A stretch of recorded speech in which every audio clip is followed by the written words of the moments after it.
So Feeling Haunted is it's an onstage mockumentary about a cancelled show called Feeling Haunted. And it's a lost episode that has resurfaced after a number of years. And so it goes on between action on stage and screen. So on screen you have adverts, interviews of past residents of this haunted house. Yeah. And on stage you have this house, Oak House, where all these hauntings are happening, and you have this camera crew and this ridiculous guy, David G. Hostmann, me, who's just taking you through this over-sensationalized thing of the story of this house. It's kind of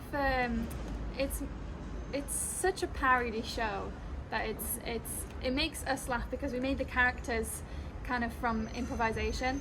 So we didn't actually sit down and we're like, oh, this is the character.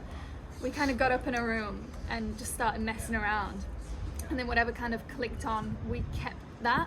So the characters that we have, we kind of multi-role. So there's 4 characters on stage. There's quite a few characters. 4 or more. We swap characters at some points. So it's kind of hectic, I'd say, but it's interesting. I'd like to think. It's hopefully funny. Yeah, we find it funny, but we don't know whether other people will. Nothing to provoke any sort of social commentary or anything like that, like you'd expect a piece of theatre to do. It's sort of completely just to be able to have fun. Yeah, we kind of made the piece during COVID, and we wanted to make something that would make people forget about COVID. So we didn't want any COVID references. We didn't want to think of what was going on. So it's a piece where you sit down for 40 minutes and you forget about what's going on in the world. So it doesn't have, I guess it doesn't have like a learning purpose. It's just to forget about what's going on and enjoy yourself and have a laugh and just enjoy the show. It'll be the first time we do it as it will be in September. As a company, I'd say, someone outside, because we did this in uni. It was part of our like devising module, and we performed it in front of like 10 people because social distancing and all that. But yeah, it will be the first time we're performing it. It'll be redone. A lot of it will be changed and adapted. The space that we're working in this time is so different compared to what we did in uni. We had this huge black box space. We didn't really figure out how big that space was. Now we're in quite a small cinema room. And it's kind of 2 levels.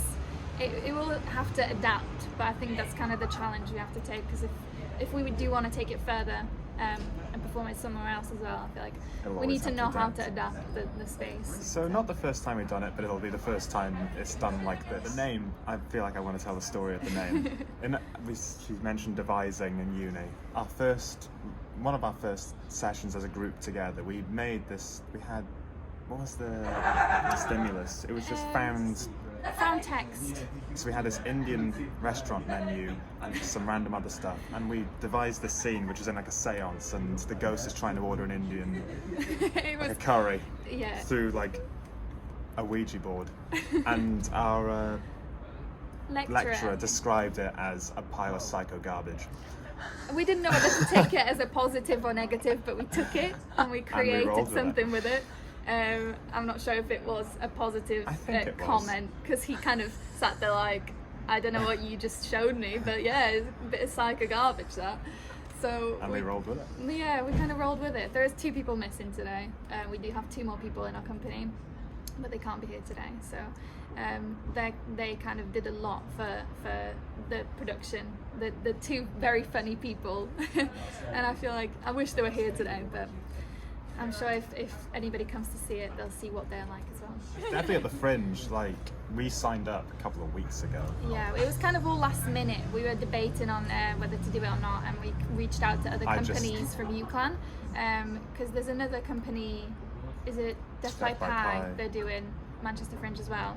And they kind of said to Dylan, oh, just pick a date and do it. And we thought, we don't really have much time to rehearse or do anything, but we kind of went, 19th of September, 2 performances. I pretty much just filled out the application, messaged everyone else, like, yes, so 19th of September. Book it off work, we're doing it.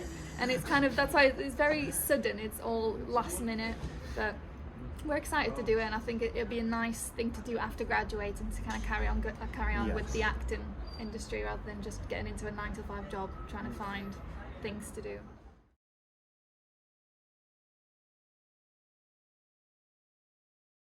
I live with my grandmother, as well as my parents. And my grandmother's a very religious person, very Catholic, and loveliest woman you'll ever meet. But she freaks me out sometimes, because sometimes, like, she'll be in her room, she'll be like, I can't find a TV remote. You need to picture this with a really strong Welsh accent.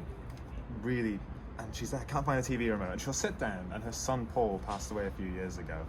And she'll just go, all right, Paul, stop messing around. Where's the TV remote? And I promise you, it'll be like by the side of her bed. We all would have looked everywhere, and it'll appear. She'll talk to him and be like, right, stop messing around, tell me where it is. And the remote. It happens a lot. I feel like, but stories like that inspired us to do things like in the piece. So, I feel like we took a lot of things that happened from our lives or things we've seen on TV and kind of put it all into one. Also, they're coming to me now. When we were renovating the house, I was peeling off the wallpaper and there was a message underneath that just said leave. I wish that was a joke.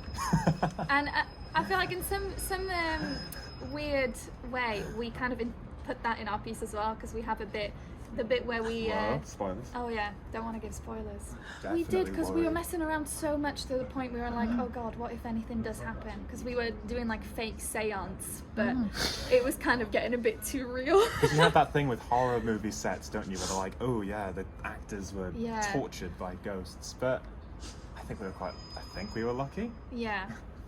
Yeah. I could be speaking just from my personal point of Hopefully, view. no. But I think we kind of, didn't end up using a Ouija board in the no, show. we didn't. We We kind of. I feel like because I'm playing the role of the You're too medium, I am petrified of anything like ghosty, which just goes against the whole show.